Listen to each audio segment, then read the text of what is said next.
Atención. Este audiolibro animado es una producción intelectual registrada y una obra derivada creada por Audiolibros Prohibidos IA. Todos los derechos sobre la traducción, narración, caracterización de voz, sincronización labial, animación y composición audiovisual están reservados internacionalmente. Queda estrictamente prohibida cualquier forma de reproducción, distribución, modificación, extracción, realización de copias o uso comercial. No se otorga ningún tipo de autorización o permiso para su uso fuera de esta plataforma. Las infracciones serán perseguidas legalmente hasta las últimas consecuencias. Disfrute de esta obra única. Mark Twain. El robo del elefante blanco. Una persona con la cual trabé amistad circunstancialmente en el tren me contó la extraña historia que relataré a continuación. Quien la contaba era un caballero de más de 70 años de edad, y su rostro bondadoso y amable y aire grave y sincero ponían la inconfundible marca de la verdad sobre cada manifestación que salía de sus labios. Dijo: «Usted sabe cómo reverencia el pueblo de ese país al real elefante blanco de Siam. Como sabrá, está consagrado a los reyes. Solo los reyes pueden poseerlo y, de alguna manera, hasta es superior a los reyes, ya que no solo es objeto de honores, sino también de adoración. Pues bien, hace 5 años, cuando hubo tropiezos con relación a la línea demarcatoria entre Gran Bretaña y Siam, fue evidente que Siam había cometido un error. Por ello, se dieron precipitadamente toda clase de satisfacciones, y el representante inglés declaró que se daba por conforme y que se debía olvidar el pasado. Esto fue de gran alivio para el rey de Siam, y en parte como prueba de gratitud, y en parte también, quizá, para eliminar todo residuo de sentimiento desagradable en Inglaterra, quiso hacerle a la reina un regalo, única manera segura de granjearse la buena voluntad de Bonsigno, un enemigo, según las ideas orientales. Este regalo no solo debía ser real, sino magníficamente real. Siendo así, ¿qué presente más adecuado que un elefante blanco? Mi situación en la administración pública hindú era tal que se me sigue. Consideró especialmente digno del honor de entregarle el obsequio a su majestad. Se equipó un barco para mí, y mi servidumbre y los oficiales y subalternos encargados del elefante, y llegué al puerto de Nueva York, y alojé mi regia carga en unos soberbios aposentos de Jersey. Era imprescindible estar algún tiempo allí para que la salud del animal se restableciera antes de seguir de viaje. Todo fue bien durante 15 días. Después empezaron mis tribulaciones. Robaron el cinque. Elefante blanco. Fui despertado en plena noche para comunicarme la horrorosa desgracia. Por algunos instantes fui presa del terror y la ansiedad. Me sentí impotente. Después me tranquilicé y recobré mis facultades. Pronto vi qué camino debía seguir, porque a decir verdad, solo había un camino posible para un hombre inteligente. No obstante, lo tardío de la hora, corrí a Nueva York y logré que un agente de policía me guiara hasta la central de detectives. Por fortuna, llegué a tiempo, aunque el jefe, el famoso inspector Blunt, se disponía ya a marcharse a su casa. Blunt era una persona de estatura media y físico compacto, y cuando estaba abismado en sus pensamientos, tenía una manera singular de enarcar el ceño y de golpearse reflexivamente la frente con el dedo, que lo convencía a uno enseguida de que estaba ante un ser extraordinario. El solo verlo me infundió confianza y me hizo alentar esperanzas. Expuse el motivo de mi visita. Esto no le causó la menor agitación. Su efecto aparente sobre su férreo dominio de sí mismo fue tan escaso como si yo le hubiese dicho que me habían escamoteado mi perro. Me invitó a sentarme con un gesto y dijo tranquilamente: «Permítame que lo piense un poco. Por favor, punto». Después de pronunciar estas palabras, se sentó al escritorio y apoyó la cabeza en la mano. En el otro extremo de la habitación trabajaban varios empleados. El rasgueo de sus plumas fue el único ruido que oí durante los 6 o 7 minutos siguientes. Entretanto, el inspector seguía sumido en sus pensamientos. Por fin alzó la cabeza y algo me reveló, en las firmes líneas de su rostro, que su mente había realizado su tarea y que tenía decidido su plan. Y Blunt dijo, y su voz era grave y solemne: «No es este un caso ordinario. Todos los pasos deben ser dados con precaución. Hay que asegurarse de cada paso antes de dar el siguiente. Y debe conservarse el secreto, un secreto hondo y absoluto. No le hable a nadie del asunto, ni siquiera a los reporteros. Yo me haré cargo de ellos. Cuidaré de que sepan solo aquello que pueda convenirme dejarles saber». Blunt apretó un timbre y apareció un joven. «Alarico», dijo Blunt, «dígales a los periodistas que aguarden un poco». El joven se retiró.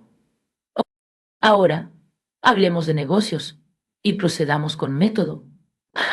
En esta profesión mía nada puede hacerse sin un método rígido y minucioso». El jefe de detectives tomó papel y una lapicera. «¿Cómo se llama el elefante?» «Hassan Ben Ali, Ben Selim, Abdallah, Mohammed, Moisés, Al-Hamal Yamsejeho, Duyeb, Sultan Ebu Budbor Onto». «Muy bien». «¿El nombre de bautismo?» «Jumbo». «Perfectamente». «¿Dónde nació?» «La capital, de Siam». «¿Sus padres viven?» «No». «No». «Fallecieron». ¿Tuvieron otros hijos además de este?»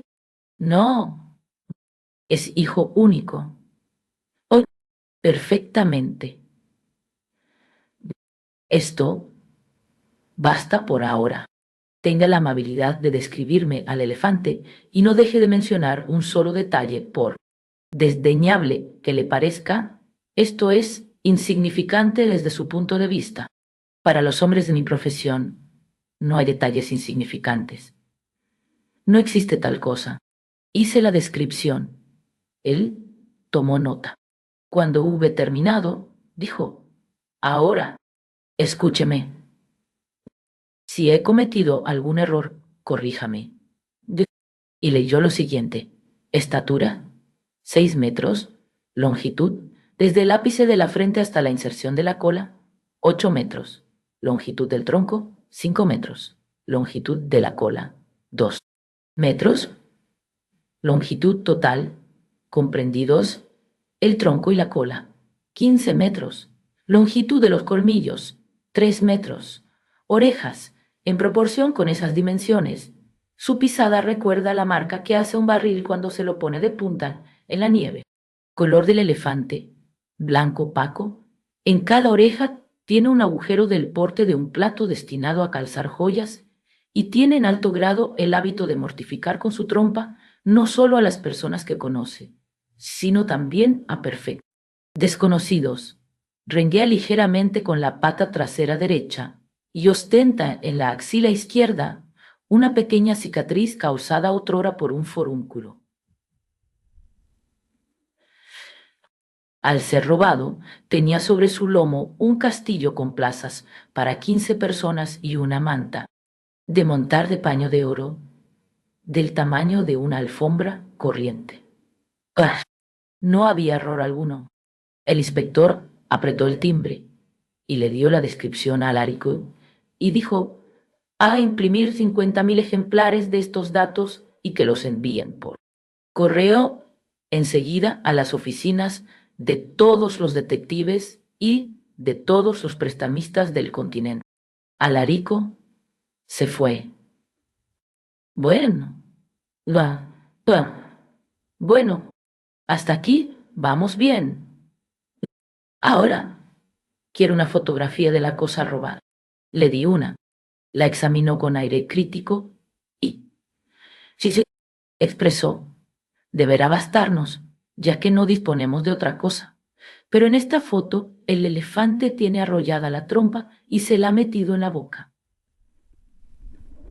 Este es un detalle lamentable y encaminado a confundir, ya que, naturalmente, no la tiene, por lo general, en esa posición. Y tocó el timbre. Alarico, haga imprimir 50.000 ejemplares de esta fotografía a primera hora de la mañana y despáchelos por correo con las circulares descriptivas. Alarico se retiró para cumplir con las órdenes. El inspector dijo, por descontado que será necesario ofrecer una recompensa. Punto. ¿Cuál será la cantidad? No. ¿Qué cantidad le parece bien? Para empezar, yo diría, pongamos, $25.000. El asunto es complejo. Giselo Cantarace. Quedan 200 gigas. Queda que tu y duoso comisión. Y gasto otros personajes que no Dios era Morgan. El giga 5, que el asunto es complejo, difícil. Hay 1.000 caminos de escape y posibilidades de ocultamiento. Esos ladrones tienen amigos y cómplices en todas partes. Dios mío. ¿Sabe usted quiénes son? El astuto rostro, experto en el arte de disimular los pensamientos y las emociones, no me permitió que adivinara lo más mínimo, ni tampoco me lo permitieron las palabras de réplica, tan plácidamente pronunciadas. No le importe eso. Puede ser que sí y puede ser que no. Por regla general, nosotros barruntamos en forma bastante aproximada quién es nuestro hombre por el tipo de trabajo y la magnitud del juego en que se embarca. Aquí no tenemos que vernoslas con un carterista ni con un ratero de salón. Vea bien. Este objeto no ha sido escamoteado por un principiante. Pero, como le estaba diciendo, si se toma en cuenta el cúmulo de viajes que deberán hacerse y la diligencia con que los ladrones eliminarán sus huellas a medida que avancen, $25.000 serán quizá una suma harto pequeña, aunque me parece que vale la pena comenzar con eso. De manera que nos atuvimos a esta cifra, para empezar. Luego, aquel hombre, a quien no se le pasaba detalle alguno que pudiera servir como pista, dijo, en la historia detectivesca hay casos elocuentes de que los maleantes han sido atrapados merced a las peculiaridades de su apetito. De modo que... Oh, eso... Veamos, ¿qué come ese elefante y cuánto come? Bueno, en cuanto a qué come, es una bestia capaz de comerlo todo. Comería un hombre, comería una Biblia, comería cualquier cosa intermedia entre un hombre y una Biblia. Muy bien, a decir verdad, pero eso me suena a demasiado general. Hace falta detalles. Los detalles son lo único valioso en nuestro oficio. En cuanto a los hombres se refiere, ¿cuántos hombres es capaz de comerse de una sentada? O, si así lo prefiere, en un día, con tal que estén tiernos. A Jumbo no le importa que estén tiernos. O, no, en una sola comida podría consumir a 5 hombres comunes perfectamente. 5 hombres. Tomaremos nota de eso. ¿De qué nacionalidades los prefiere? Eso le da lo mismo. Prefiere la gente conocida, pero no tiene prejuicio alguno. Contra los extraños. Perfectamente. Ahora, en lo que atañe a las Biblias, ¿cuántas Biblias podría comerse de una sentada? Una edición completa. Eso no me parece lo bastante explícito. ¿Se refiere usted a la edición corriente, en octavo, o a la ilustrada para familias? Creo que Jumbo no mostraría especial interés por las ilustraciones. Esto es, que no daría más valor a las ilustraciones que a la simple palabra impresa. No, usted no me entiende. Me refiero al volumen. La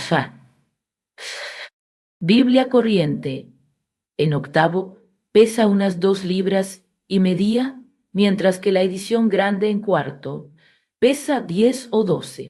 ¿Cuántas Biblias doré se comería el elefante de una sentada? Si usted conociera a ese elefante, no lo preguntaría. Comería las que hubiera. Expresémoslo, entonces, en forma de dólares y centavos. Hay que averiguarlo de algún modo. El doré vale $100 el ejemplar, en cuero de Rusia, biselado. El elefante necesitaría unos $50,000, digamos, una edición de 500 ejemplares. Eso ya es más exacto. Tomaré nota. Muy bien.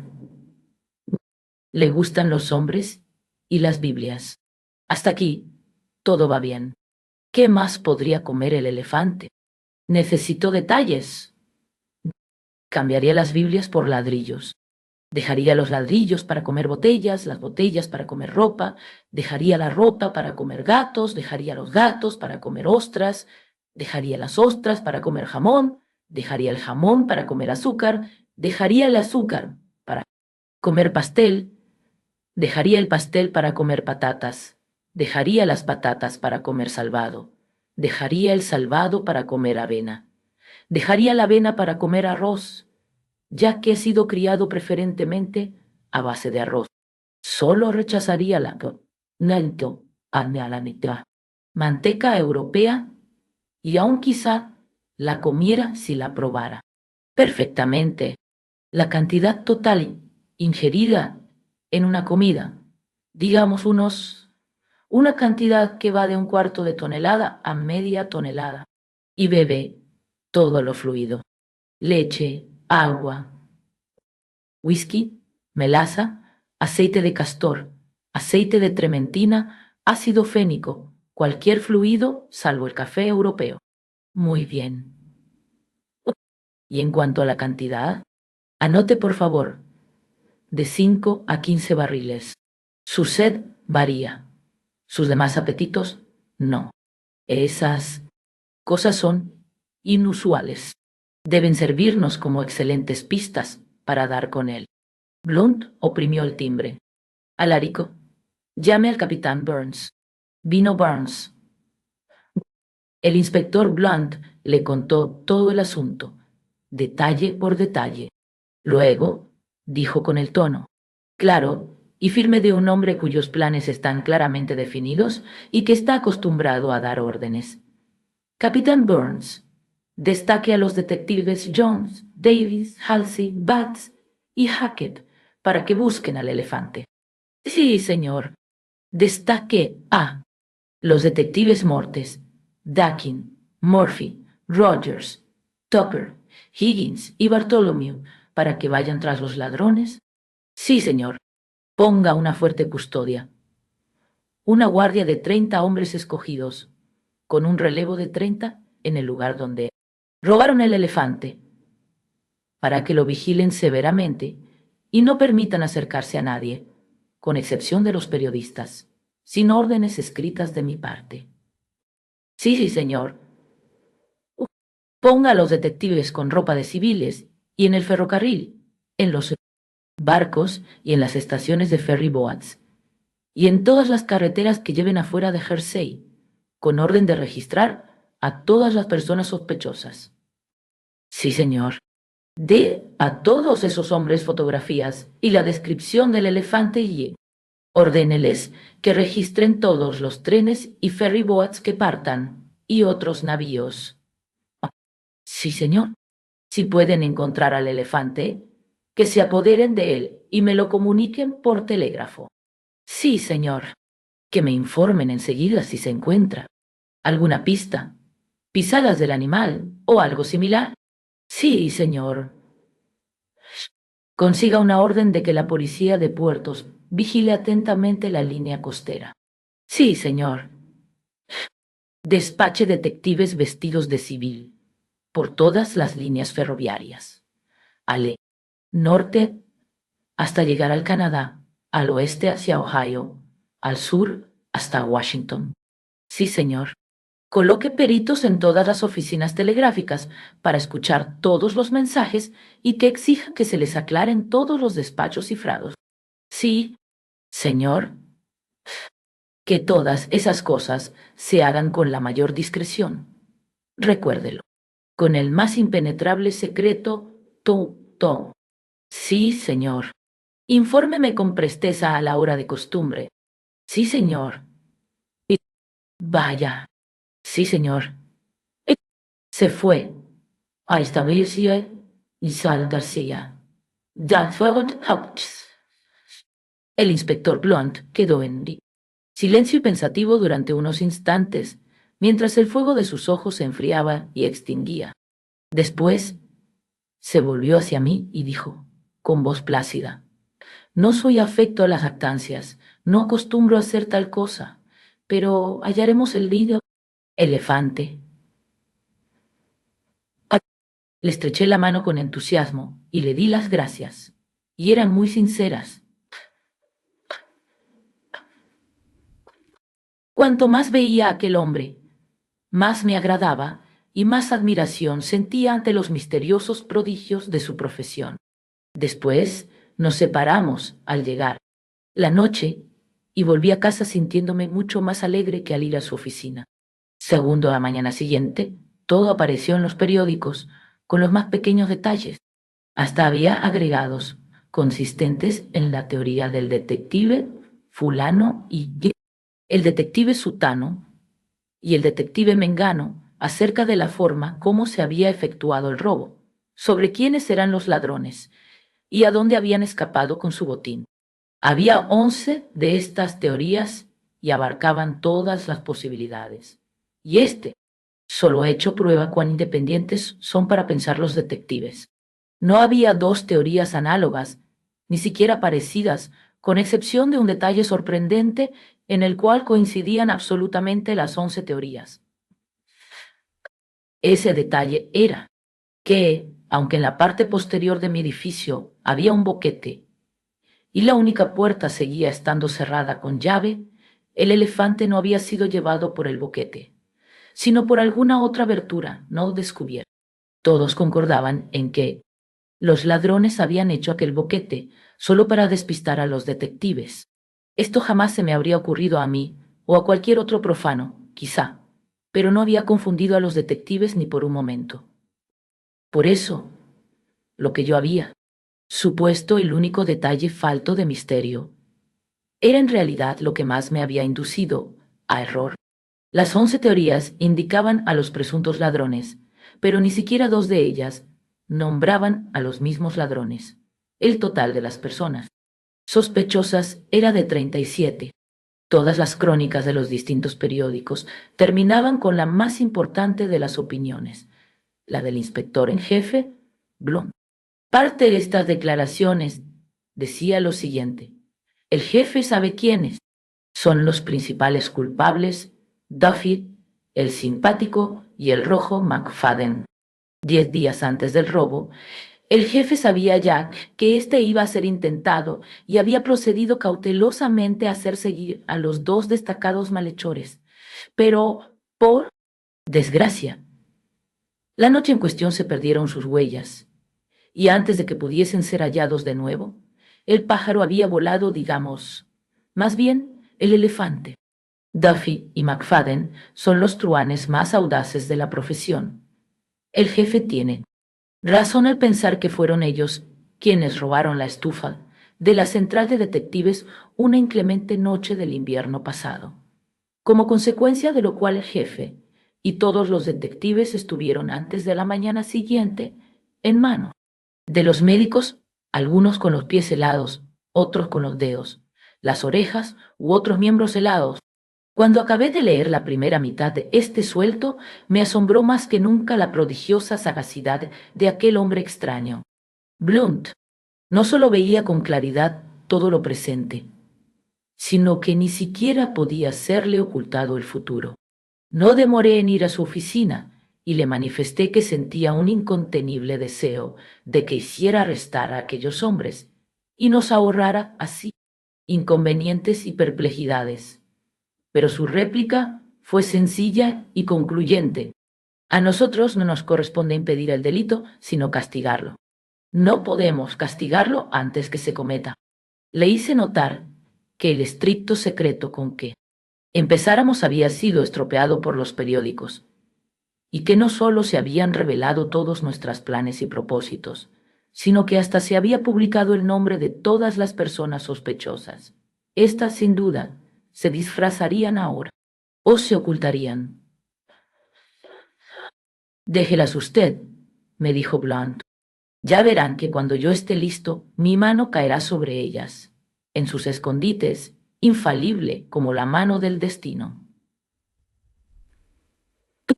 En cuanto a los periódicos, tenemos que complacerlos. La fama, reputación, la constante mención pública. Todo esto es el pan y la manteca del detective. Este debe publicar sus hechos. De lo contrario, se podría creer que no los tiene.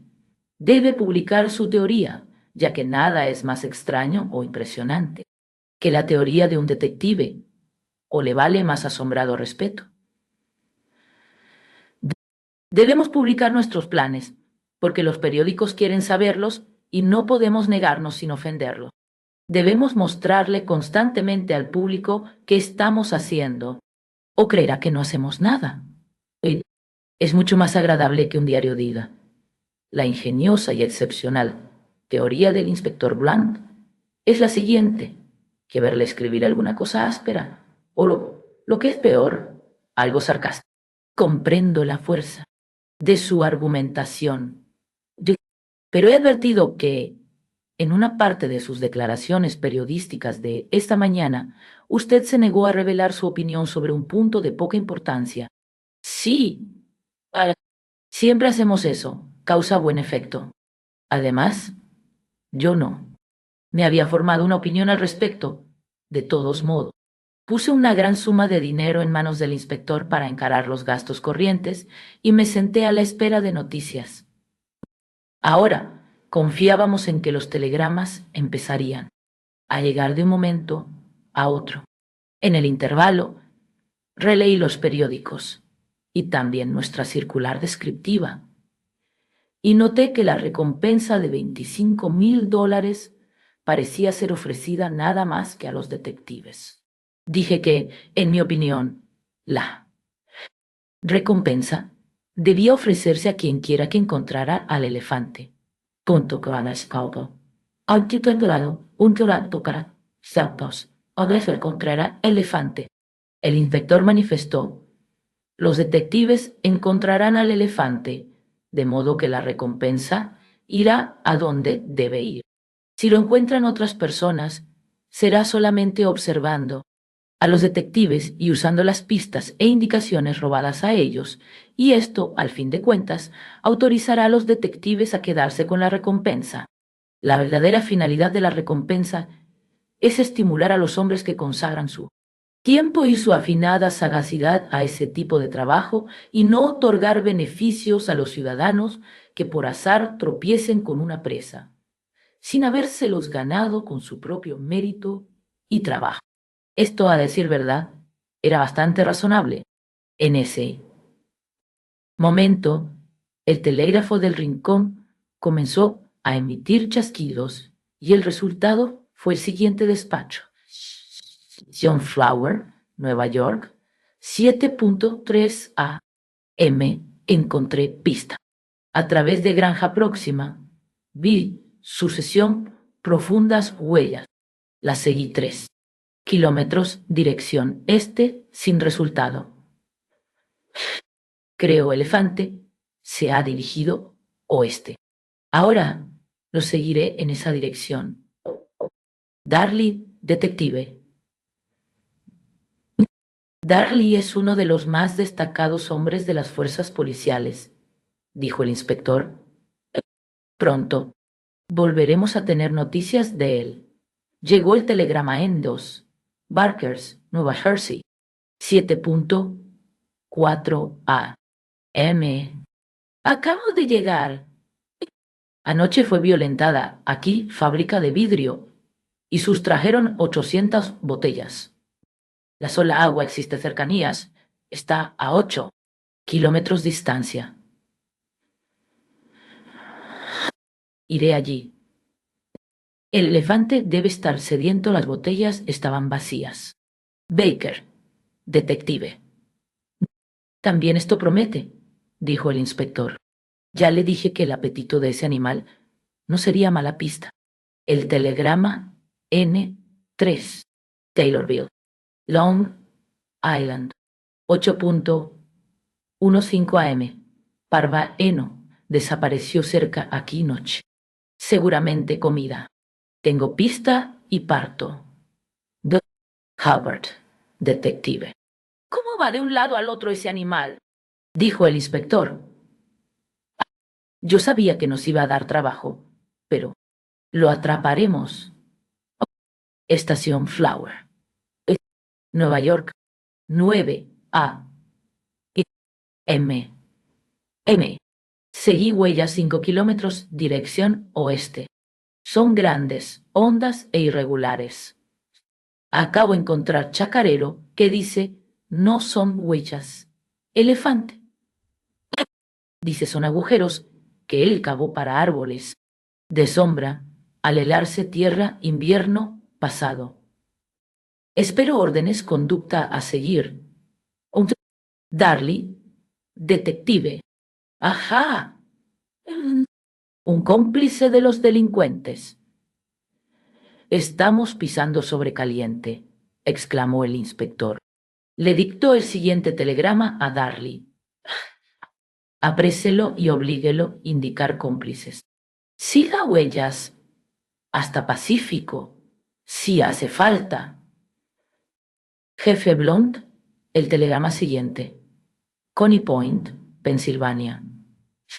8.45 AM. Anoche, atracadas oficinas, compañía gas y robados, 3 meses facturas impagas. Hay pista y me pongo campana.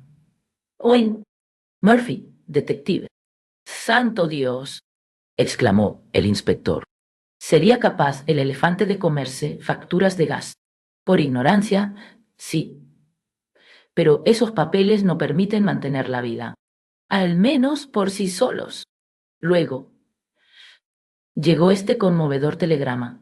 Ironville, Nueva York, 9.3 AM. Acabo de llegar. Pueblo estupefacto. Dichito al hecho, senatico, oigo estupefacto. Elefante. Pasó por aquí 5 de la mañana. Algunos dicen que fue al este, otros al oeste, otros al norte y otros al sur. Pero todos aseguran no haber esperado para fijarse bien. Mató caballo, conseguí trozo caballo como pista. Lo mató con trompa. Dado estilo golpe, creo que golpeó hacia izquierda. Dada posición que está caballo, creo elefante, se encaminó norte a lo largo línea ferrocarril Berkeley. Lleva 4 horas y media ventaja, pero encontraré su pista enseguida. House, detective. Di gritos de alegría. El inspector permaneció impasible, como una imagen tallada.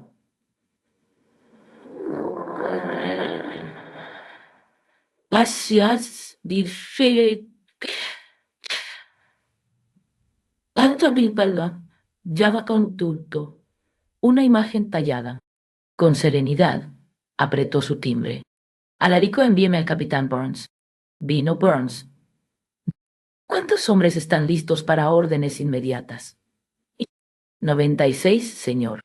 Mándelos al norte sin demora, que se concentren a lo largo de la línea de la carretera de Berkeley, al norte de Boston. Ironville. Sí, sí, señor. O que efectúen sus movimientos con la máxima reserva. Apenas estén en libertad los demás, téngalos disponibles. Sí, señor. Vaya. Oh, sí, señor. A poco llegó otro telegrama. Sage Corners, Nueva York, 10.3. Acabo de llegar. Elefante pasó por aquí.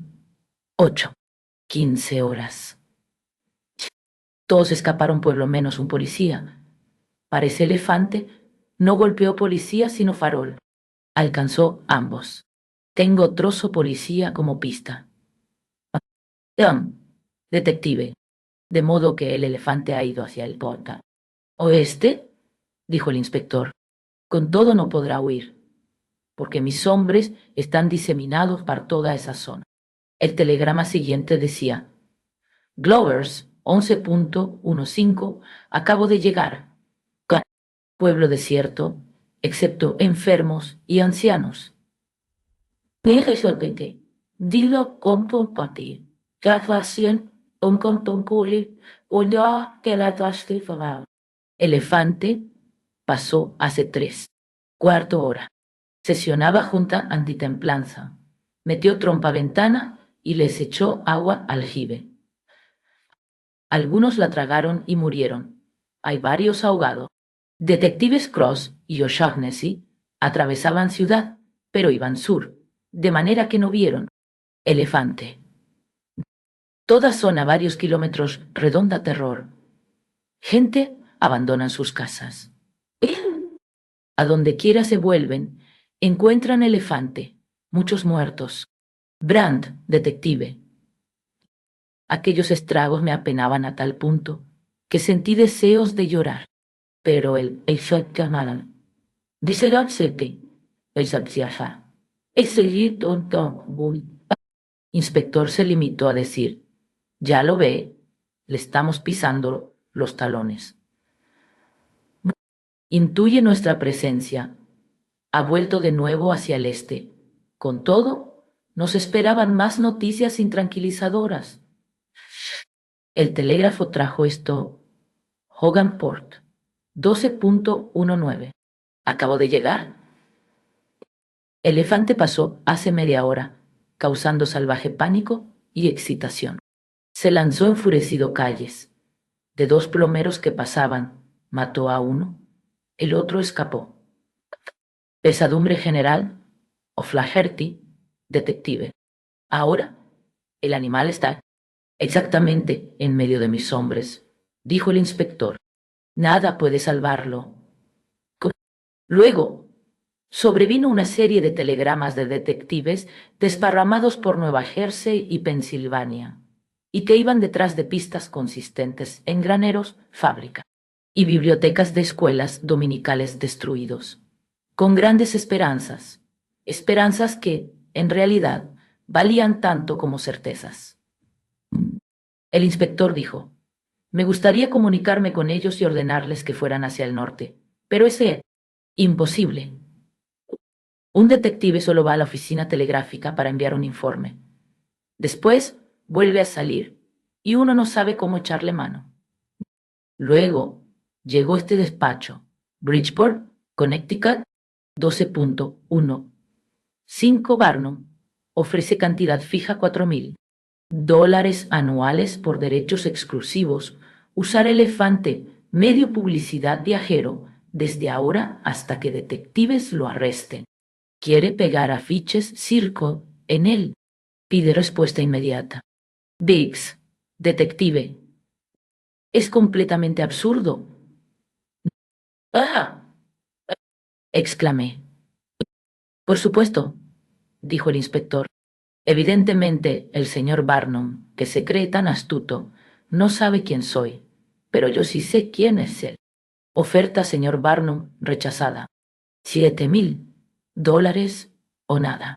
El jefe Blunt. Ya está. Oh, no. Necesitaremos aguardar mucho tiempo una respuesta. Señor Barnum, no está en casa. Está en la oficina del telégrafo, de acuerdo con su costumbre cuando trata negocios urgentes. Dentro de 3, aceptado. P. Niskel. E. Barnum. Tal fue la interrupción de los tic-tacs telegráficos. Antes que yo pudiera comentar este insólito episodio, el siguiente despacho llevó mis pensamientos por otro muy angustioso cauce. Bolivia, Nueva York, Don. 12.5. El elefante llegó aquí del sur y pasó. Hacia bosque, 11.5, desbaratando cortejo fúnebre por camino y restándole a 2 plañideros. Titán, ocupado. Pobladores dispararon contra él varias pequeñas balas, cañón. Luego huyeron.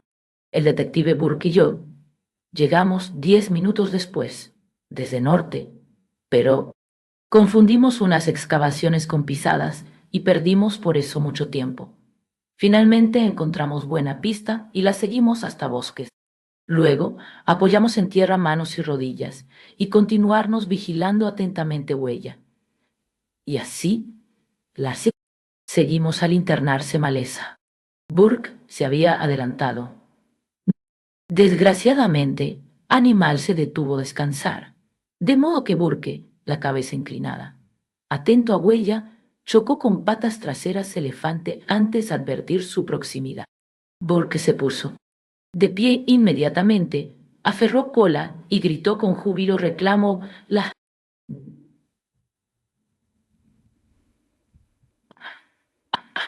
Pero no dijo más, ya que un solo golpe enorme trompa redujo valiente detective a fragmentos. Huí hacia atrás y Elefante se volvió y me siguió hacia borde bosque, a enorme velocidad, y yo habría estado perdido sin poderlo remediar, de no haber intervenido nuevamente restos cortejo fúnebre, que atrajeron su atención. Pero esto no es gran pérdida, ya que sobra material para otro. Mientras tanto, Elefante vuelto. Desaparecer. Mulroney, detective. No recibimos más noticias que las enviadas por los diligentes y confiados detectives diseminados por Nueva Jersey, Pensilvania, Delaware y Virginia, que seguían nuevas y estimulantes pistas. Hasta que, poco después de las 2 de la tarde, llegó este telegrama: Baxter Centre 2.15, el elefante estuvo aquí, cubierto cartelones circo, y disolvió reunión religiosa, derribando y dañando a muchos que se disponían a pasar mejor vida. Los pobladores lo cercaron y establecieron guardia. Cuando llegamos Brown y yo, penetramos cerco y procedimos a identificar elefante por fotografía y señas. Todas coincidían excepto una, que no pudimos ver: cicatriz forúnculo bajo axila. Por cierto que Brown se arrastró debajo de él para mirar y Elefante le aplastó cráneo. Mejor dicho, le aplastó y destruyó la cabeza, aunque nada salió del interior. Todos escaparon. Lo mismo Elefante, golpeando a diestra y siniestra con Mosh. Gran efecto. Animal escapó, pero dejó grandes rastros sangre a causa heridas causadas por balas cañón. El redescubrimiento seguro.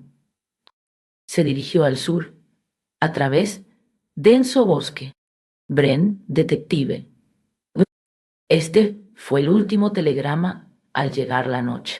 Descendió una niebla tan espesa que no podían verse las cosas que estaban a 1 metro de distancia. Esto duró toda la noche. Los ferryboats y hasta los autobuses tuvieron que dejar de circular. Pinto, pintit, catedanto, campo, Tercero, al otro día, los periódicos estaban llenos de teorías detectivescas como antes. También aparecieron con lujo de detalles todos nuestros trágicos acontecimientos y muchas cosas más que los periódicos recibieron de sus corresponsales por telégrafo. Dedicaban al hecho columnas y más columnas, con destacados titulares, a tal punto que me causaba angustia leer aquello. Su tono general era el siguiente: el elefante blanco en libertad arremete en su marcha fatal. O- no.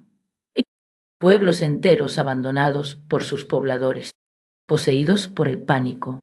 El pálido terror lo precede, la muerte y la devastación lo signen. Lo persiguen los detectives, graneros destruidos, fábricas desventradas, cosechas devoradas, reuniones públicas dispersadas, acompañadas por escenas de carnicería imposible de describir. Las teorías de los 34 detectives de la policía. La teoría del jefe Blunt. Eso es, gritó el inspector, traicionando casi su excitación. Esto es formidable. Es la ganga más grande que haya tenido nunca una institución detectivesca. Su fama llegará hasta los confines de la tierra y perdurará hasta el fin de los tiempos. Y mi nombre con él. Pero para mí no había alegría. Me parecía que había sido yo quien había cometido todos aquellos sangrientos crímenes, y que el elefante solo era mi irresponsable agente. ¿Y cómo había aumentado la lista? En cierto sitio, el elefante se había entrometido en una elección y matado a 5 electores que votaran por partida triple. A esto había seguido la muerte de 2 inocentes señores llamados O'Donoghue y McFlanagan, que acababan de hallar cobijo en el país de los oprimidos del mundo entero el día anterior y se disponían a ejercitar el noble derecho de los ciudadanos norteamericanos en las urnas, momento en que fueron desintegrados por la despiadada mano del azote de Siam Pontofu. En otro lugar, el elefante había dado con un extravagante predicador sensacionalista que preparaba sus cónticos y heroicos ataques de la temporada por venir contra el baile, el teatro y otras cosas que no podían devolver el golpe, y lo había aplastado. Y en un tercer lugar, había matado a un corredor de pararrayo. Y así aumentaba la lista, cada vez más roja y cada vez más desalentadora. Ya eran 60 los muertos y 240 los heridos. Todos los informes testimoniaban la actividad y devoción de los detectives y terminaban con la observación de que 300.000 ciudadanos y 4 detectives vieron al horrible animal, y éste aniquiló a 2 de estos últimos. Yo temía oír nuevamente el martillar del telégrafo. Poco a poco empezaron a llegar torrencialmente los mensajes, pero su carácter me causó una agradable decepción. Pronto fue evidente que se había perdido toda pista del elefante. La niebla le había permitido buscar un buen escondite sin ser visto. Telegramas recibidos de los puntos más ridículamente lejanos daban cuenta de que se había vislumbrado una vaga y enorme mole a través de la niebla a tal y cual hora, y que se trataba indudablemente del elefante. La vaga mole había sido entrevista en New Haven, New Jersey, Pensilvania, en el interior del estado de Staten, Nueva York, en Brooklyn, y hasta en la propia ciudad de Nueva York, pero en todos los casos, la enorme y vaga mole había desaparecido velozmente y sin dejar huella. Todos los detectives del gran contingente policial disperso sobre aquella vasta extensión del país despachaban informes hora tras hora, y cada uno de ellos tenía una pista y seguía algo y le estaba pisando los talones. Pero el día transcurrió sin más novedades. Al día siguiente, lo mismo. Al otro día, lo mismo. Las informaciones periodísticas comenzaron a resultar monótonas, con sus hechos que nada decían, con sus pistas que a nada conducían, y con sus teorías que habían agotado casi los elementos que asombran y deleitan y deslumbran. Por consejo del inspector, dupliqué la recompensa ofrecida, punto que ejercida. Transcurrieron otros 4 días sombríos. Después Los pobres y diligentes detectives sufrieron un duro golpe. Los periodistas se negaron a publicar sus teorías y dijeron con indiferencia: «Denos un descanso». 2 semanas después de la desaparición del elefante, obediente al consejo del inspector, aumenté la recompensa a $75,000.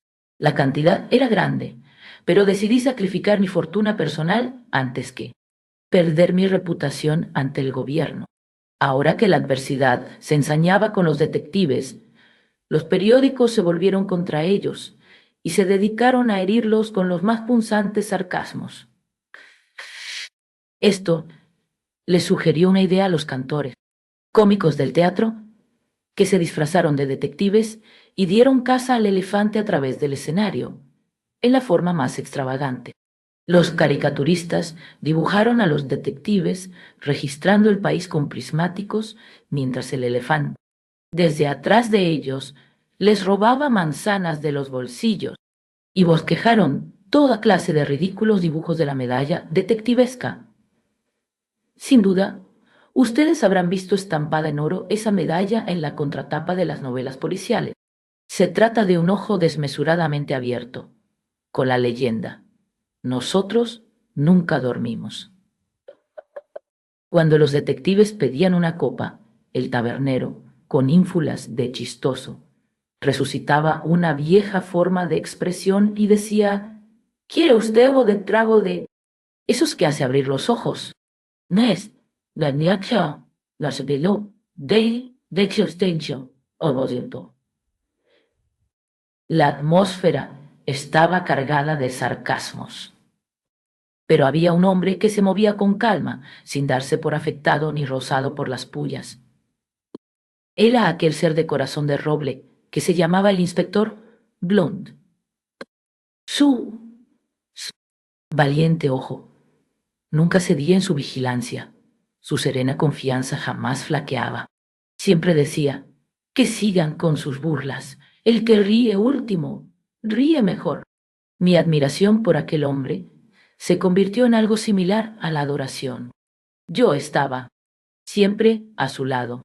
Su oficina se había convertido para mí en un sitio desagradable, y esta sensación aumentaba cada día.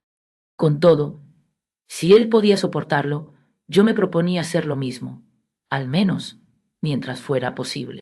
De manera que iba con regularidad y me quedaba. Era el único extraño que parecía con fuerzas para hacerlo. Todos se asombraban de que yo pudiese hacerlo, y con frecuencia me parecía que debía marcharme. Pero en esas oportunidades observaba aquel rostro, sereno y aparentemente inconsciente, y me mantenía firme. Unas 3 semanas después de la desaparición del elefante, a punto de manifestar que me veía obligado a arriar mi bandera y retirarme, el gran detective contrarrestó este pensamiento proponiendo una jugada más soberbia y magistral. Esta consistía en pactar con los ladrones. La inagotable inventiva de aquel hombre superaba todo lo que yo viera, a pesar de mis abundantes cambios de ideas con los cerebros más vigorosos del mundo. Blunt dijo que transaría en $100,000 y recuperaría al elefante. Yo dije que esperaba reunir esa cantidad, pero ¿qué sería de los pobres detectives que habían trabajado tan sacrificadamente? Blunt dijo: «En las transacciones les toca siempre la mitad». Esto contrarrestó mi única objeción, de modo que el inspector escribió 2 misivas con este contenido: «Estimada señora, su marido puede obtener una gran cantidad de dinero y verse totalmente protegido por la ley, concertando una entrevista inmediata conmigo». El jefe Blunt envió una de estas cartas con su emisario confidencial a la presunta esposa del simpático Duffy y la otra a la presunta esposa del rojo McFadden. Al cabo de una hora llegaron estas ofensivas respuestas: «Viejo estúpido, el simpático Duff, y murió hace 2 años Brígida Mahoney». Jefe Blunt: «El rojo McFadden fue ahorcado hace 18 meses. Todos los burros, menos los detectives, lo saben. Mary. Oh, hooligan. Yo sospechaba esto desde hace tiempo, man. Este testimonio prueba la infalible precisión de mi instinto. Apenas fracasaba uno de sus recursos, tenía otro pronto. Escribió rápidamente un aviso para los matutinos y conservó un ejemplar. A que quedó de lo vida quitoa, vacidad quito, panto fi. 242. N. N. I. N. D. F. 328. WL. LG. Pato. Canto. Boxento. K. El 128. W. Canto. Somos de progresivo trato. Plano. Versión. El saber cante. Ospo. 2M. Uguiken. Moon. No. Dijo que si el ladrón estaba vivo, esto lo llevaría a la entrevista corriente. Explicó además que la entrevista corriente era un lugar donde se resolvían todos los asuntos entre los detectives y los delincuentes. La entrevista tendría lugar a las 12 de la noche siguiente. Nada podíamos hacer hasta ese momento, y yo me apresuré a irme de la oficina y me sentí realmente agradecido por ese privilegio. La noche siguiente, a las 11, llevé los $100,000 en billetes y se los entregué al jefe, y poco después éste se despidió, con su firme confianza de antaño inconmovible en los ojos. Pasó una hora casi, interminable. Luego oí su grato andar, y me levanté con una exclamación entrecortada y tambaleándome. Qué llama de victoria ardía en sus ojos, y dijo: hemos transado. Los bromistas cantarán mañana una canción muy distinta. Sígame. Tomó una vela encendida y bajó al vasto sótano abovedado, donde dormían siempre 60 detectives, y donde un numeroso grupo estaba en esos momentos jugando a los naipes para matar el tiempo. Lo seguí de cerca, me dirigí rápidamente al oscuro y lejano extremo del aposento, y en el preciso instante, cuando sucumbía a una sensación de asfixia, y poco me faltaba para desvanecerme, Blunt tropezó y cayó sobre los estirados miembros de un voluminoso objeto, y le oí exclamar, inclinándose: nuestra noble profesión queda rehabilitada. Aquí está su elefante. Me trasladaron a la oficina de la planta baja y me hicieron recobrar el sentido con ácido fénico. Luego, penetró allí como un enjambre todo el cuerpo de Guy. Detectives, y hubo otro desborde de triunfante júbilo, como yo no había visto nunca. Llamaron a los reporteros, se abrieron cajas de champaña, se pronunciaron brindis, los apretones de manos y las felicitaciones fueron continuos y labora. Entusiastas. Naturalmente, el jefe era el héroe del día, y su felicidad era tan grande y había sido ganada de una manera tan paciente y noble y valerosa, que me sentí feliz al verla. Aunque yo era ahora un pordiosero sin hogar, yo era ahora un pordiosero sin hogar, inestimable carga muerta, y mi situación en la administración pública de mi país se había perdido para siempre, dado lo que parecería por siempre una ejecución funestamente negligente de una importante misión. Muchos elocuentes ojos dieron muestras de su profunda admiración por el jefe, y muchas detectivescas voces murmuraron: mírenlo, es el rey de la profesión. Basta con darle un rastro y no necesita más. No hay cosa escondida que él no pueda encontrar.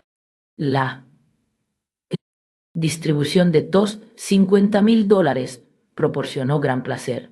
Cuando hubo terminado, el jefe pronunció un discursito mientras se metía en el bolsillo su parte, y dijo en el transcurso del mismo: disfruten ese dinero, muchachos, porque se lo han ganado. Y algo más, han ganado inmarcesible fama, para la profesión detectivesca. Llegó un telegrama cuyo contenido era el siguiente: Monroe, Michigan, 10 p.m. Por primera vez encuentro oficina telégrafos en más de 3 semanas. Seguí huellas a caballo a través bosques a 1600 kilómetros de aquí, y son más fuertes y grandes y frescas cada día. No se preocupe, una semana más y tendré elefante. Esto es segurísimo. Darly, detective. El jefe ordenó que se dieran 3 vítores por Darly, uno de los principales cerebros del cuerpo de detectives, y dispuso luego que se le telegrafiara para que regresase y recibiera su parte de la recompensa. Así concluyó el maravilloso episodio del elefante robado. Los periódicos prodigaron de nuevo sus elogios al día siguiente, con una sola y despreciable excepción, la del que manifestó: «Qué cosa grande es el detective. Podrá ser un poco lento para encontrar una pequeñez tal como una elefante extraviado, podrá darle caza durante todo y dormir con su putrefacto esqueleto durante 3 semanas, pero lo encontrará por fin si puede conseguir que el hombre que lo indujo a error le indique el lugar». Yo había perdido allá. Pobre Hassan, para siempre. Las balas de cañón le habían causado heridas fatales. Se había arrastrado hacia aquel lugar hostil, situado en medio de la niebla, y allí, rodeado por sus enemigos, y en constante peligro de ser encontrado, había perecido de hambre y sufrido, hasta que con la muerte le llegó la paz. La transacción me costó $100,000. Mis gastos de investigación 42,000. Jamás volví a pedir un cargo público. Estoy arruinado y me he convertido en un vagabundo. Pero mi admiración por ese hombre, a quien considero el detective más grande que el mundo haya producido, se mantiene viva hasta hoy y seguirá así hasta el fin de mis días. Atención. Este audiolibro animado es una producción intelectual, registrada y una obra derivada creada por Audiolibros Prohibidos IA. Todos los derechos sobre la traducción, narración, caracterización de voz, sincronización labial, animación y composición audiovisual están reservados internacionalmente. Queda estrictamente prohibida cualquier forma de reproducción, distribución, modificación, extracción, realización de copias o uso comercial. No se otorga ningún tipo de autorización o permiso para su uso fuera de esta plataforma. Las infracciones serán perseguidas legalmente hasta las últimas consecuencias. Disfrute de esta obra única.